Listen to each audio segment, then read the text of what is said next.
बिस्मिल्लाहिर्रहमानिर्रहीम। Dear students, अस्सलाम वालेकुम। आज हम बात करेंगे इंशाअल्लाह अज़ीज समन्स और वारंट के ऊपर, यानी आज डिस्कस करेंगे सेक्शन 68 से 86 तक। मैजिस्ट्रेट को जब कोई शख्स दरकार होता है इन पर्सन या किसी शख्स से कोई डॉक्यूमेंट मतलूब होता है तो मजिस्ट्रेट पुलिस ऑफिशियल्स के जरिए या जिसे वो मुनासिब समझे उसके जरिए उस शख्स को तलब करता है और तलबी का एक प्रोसीजर होता है। अब आमतौर पर देखा यह गया है कि उस प्रोसीजर को ऑफिशियल्स एग्जैक्टली अडॉप्ट नहीं करते और प्रोसीडिंग्स को बाईपास करके वहां पर थाने में बैठ के या कोर्ट में बैठ के अपनी प्रोसीडिंग्स मुकम्मल करते हैं और समनिंग का प्रोसेस ठीक तरह से नहीं करते। इस तरह वो शख्स हाजिर नहीं होता तो फिर उसके ऊपर वारंट और वारंट से बाद में उसके जो एब्सकॉन्डेंस डिक्लेयर करने की कार्रवाई भी 87 की उसके खिलाफ शुरू हो जाती है। तो आज हम ये डिस्कस करेंगे कि वो कौन सा प्रोसेस है, वो क्या प्रोसेस है जो मजिस्ट्रेट के हुक्म की ताबेदारी में ऑफिशियल्स को करना चाहिए। तो सबसे पहले इसमें सेक्शन 68 है। सेक्शन 68 उस फॉर्म को डिस्कस करता है जो समन जिसे कहते हैं। वो फॉर्म जो है वो इन राइटिंग होना चाहिए और उसके दो परत होने चाहिए या दो से ज्यादा, एक डुप्लीकेट में एक ओरिजिनल में। एक जो परत है उसके ऊपर साइंड हो वो और जज साहब की उसके ऊपर मोहर हो, और वो जब मोहर और सिग्नेचर हो जाएगा तो फिर उस समन को भेजा जाएगा किसी शख्स की तरफ उसे तलब करने के लिए। ठीक है, तो उसे जब भेजा जाएगा तो 69 की प्रोसीडिंग्स है कि उसे कैसे सर्व किया जाएगा। उसे वो खुद उसको दे दिया जाएगा, ठीक है, अगर वो मौजूद है, और जब उसे वो दिया जाएगा तो उस समन की एक परत उसको दे दी जाएगी और दूसरी परत के ऊपर, उसकी बैक के ऊपर उससे रिसीविंग ली जाएगी और रिसीविंग लेने के बाद वापस उसे कोर्ट में दे दिया जाएगा। इसका मतलब यह है कि उस आदमी को पैगाम पहुंच गया मैजिस्ट्रेट साहब का और उस पैगाम के मुताबिक अब वो कोर्ट को अटेंड करेगा। अगर नहीं करेगा तो कोर्ट उसके खिलाफ प्रोसीड कर सकती है। तो ये हो गया। अब इन केस अगर वो आदमी वहां पर मौजूद नहीं है तो फिर सेक्शन 70 की कार्रवाई है कि अगर वो वहां पर मौजूद नहीं है तो क्या होगा, उसके घर पर जाया जाएगा। वहां पर उसके घर में उसकी फैमिली में से कोई एक बालिग मर्द औरत जो मिलेगा उसको समन दिया जाएगा और उससे रिसीविंग ली जाएगी दूसरे समन के ऊपर। ठीक है, तो अगर उससे रिसीविंग ले ली गई तो भी यह समझा जाएगा कि उस आदमी तक पैगाम मजिस्ट्रेट का सर्व हो गया।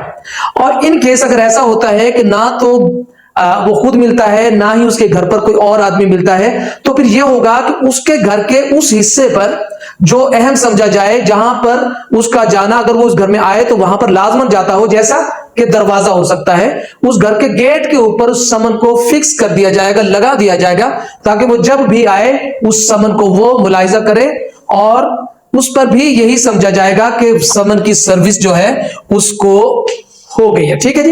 अब अगर कोई एम्प्लॉय है, कोई शख्स किसी गवर्नमेंट कंपनी में एम्प्लॉय है, गवर्नमेंट जॉब करता है या कोई प्राइवेट जॉब करता है, तो फिर उसकी सर्विस ऐसे होगी कि उस डिपार्टमेंट के हेड को जाकर वो समन रिसीव करवाया जाएगा, उससे रिसीविंग ले ली जाएगी और रिसीविंग लेने के बाद समझा यह जाएगा कि जैसे उसको उसकी सर्विस हो चुकी है। और उसके बाद भी अगर वो नहीं आता, कोर्ट में अपीयर नहीं होता, तो फिर यह होगा, समझा यह जाएगा कि वो जानबूझकर अदालत की हुक्म अदूली कर रहा है। तो ये इस तरह। अब अगर फर्स्ट करें, कंडीशन ऐसी आ गई है कि समन जहां भेजना है जिस शख्स को, उसकी ज्यूरिस्डिक्शन उस कोर्ट की नहीं है। मिसाल के तौर पर लाहौर के किसी जज साहब ने समन भेजना है किसी शख्स को, जिस शख्स को भेजा जा रहा है उसकी जो रिहाइश है वो शेखुपुरा है, तो उसमें क्या होगा कि शेखुपुरा के मैजिस्ट्रेट को वो समन पोस्ट की शक्ल में लाहौर के मैजिस्ट्रेट से फरमा देंगे।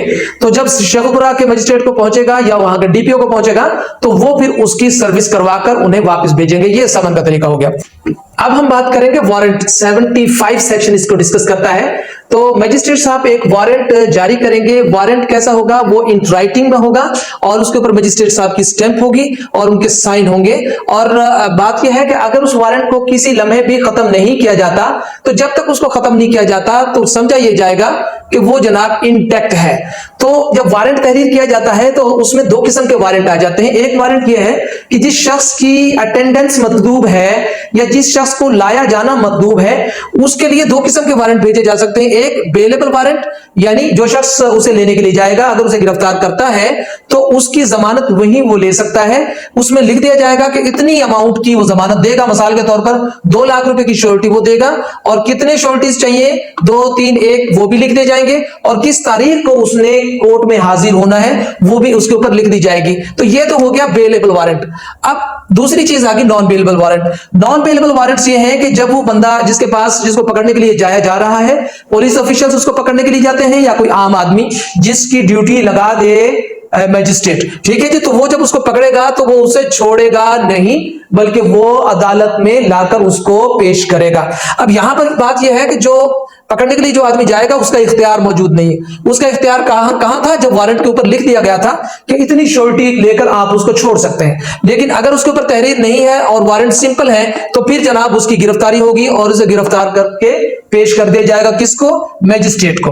अब जनाब अली वारंट्स जो है, सवाल ये आ गया कि वारंट्स किसके नाम पर जारी किए जाए, तो वारंट्स जो है वो पुलिस ऑफिशियल्स के नाम पर भी जारी किए जा सकते हैं और किसी आम शख्स के नाम पर भी जारी किए जा सकते हैं। पुलिस ऑफिशियल्स के नाम पर जारी किए जाएंगे जब वो वहां पर मौजूद होंगे, लेकिन इन केस इमरजेंसी में अगर पुलिस ऑफिशियल्स वहां पर मौजूद नहीं है तो वो वारंट वहां पर मौजूद किसी भी शख्स या अशखास के नाम पर जारी किए जा सकते हैं, और जिस शख्स या अशखास के नाम पर जारी किए जाएंगे वो जाकर उस आदमी को पकड़ेगा, गिरफ्तार करेगा। अगर बेलेबल हुए तो छोड़ देगा श्योरिटी लेकर, नॉन बेलेबल हुए तो लाएगा पुलिस के पास, और पुलिस खुद होगी तो लाएगा कहां पर, मजिस्ट्रेट के पास। ठीक है जी, तो ये यहां तक हो गया। अब हम कहते हैं सेक्शन 78 जो है उसमें मजिस्ट्रेट जो है उनको अथॉरिटी है कि वो गांव देहात के किसी जमींदार लैंड ओनर के नाम भी वारंट जो है वो जारी कर सकते हैं। उनको भी डायरेक्ट कर सकते हैं कि फला बंदे को पकड़कर लाएं, जो बंदा कन्विक्टेड है या एब्सकॉन्डर है, अगर उस गांव में देहात में नजदीक कहीं मौजूद है तो वो इनको ऑर्डर किया जा सकता है कि आप उसको पकड़कर ले आएं। तो इन केस अगर ये पकड़ते हैं तो ये फौरी तौर पर क्या करेंगे, ये ले जाकर नजदीक तरीन जो पुलिस स्टेशन होगा या चौकी होगी वहां पर, और वो ले जाकर उसे मजिस्ट्रेट के हुजूर पेश कर देंगे। अब जनाब 79 को डिस्कस करते हैं। ये ऑथोराइज करता है पुलिस ऑफिशियल को जिसको मजिस्ट्रेट ने हुक्म दिया था कि फला आदमी को पकड़ कर लाओ, उसको जनाब 79 ऑथोराइज करता है कि वो उस वारंट को फर्दर एंट्रस्ट कर सकता है किसी भी दीगर पुलिस ऑफिशियल के पास। ठीक है जी, किसी भी दीगर पुलिस ऑफिशियल को दे सकता है कि भाई आप जाकर ये काम करें और इस आदमी को पकड़ कर लाएं, लेकिन तहरीरी शक्ल में। सेक्शन 80 डिस्कस करता है कि जब आप किसी फर्द को पकड़ने के लिए जाते हो, खसूसन बेलेबल ऑफेंस है, और वो आदमी आपसे कहे ठीक है जी आप मुझे मेरी गिरफ्तारी का वारंट दिखाएं, तो फिर आप उसे वारंट जो है वो दिखाएंगे, और जब आप उसे पकड़ लेंगे तो प्रोसीजर आपको यही होगा कि ले जाकर आप फौरी तौर पर उसको कहां पेश कर देंगे, मजिस्ट्रेट के पास। तो उसमें यह है कि आप किसी शक्ल में भी 24 घंटा से ज्यादा उसको अपने पास नहीं रख सकते, अगर करेंगे तो आप लॉ की वायलेशन करेंगे। ठीक है जी, तो चीज यह है कि हाँ अगर सफर दूर का हो तो सफर का टाइम जो है उसमें से उसके अलावा होगा।